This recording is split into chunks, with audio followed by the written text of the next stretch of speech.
দেখো, শেষের 2 মাস পড়াশোনা করেও মাধ্যমিক পরীক্ষায় ফার্স্ট ডিভিশন পাওয়া যায়।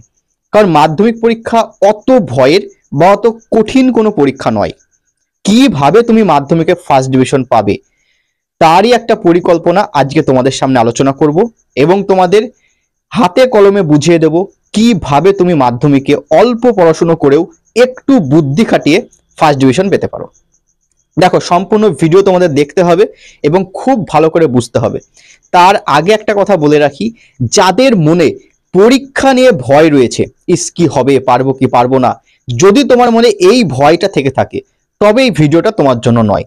সবার আগে আমাদের মনের মধ্যে যে ভয়টা রয়েছে সেই ভয়টাকে কাটিয়ে উঠতে হবে এবং ভেবে নিতে হবে মাধ্যমিক তো একটা পরীক্ষা, স্কুলে এতদিন তো পরীক্ষা দিয়ে এসেছি, এইরকমই জাস্ট একটা পরীক্ষা, কিন্তু এই পরীক্ষাটা আমি আমার স্কুলে দেব না, আমি অন্য একটা স্কুলে দেব, কিন্তু প্রশ্নপত্র একই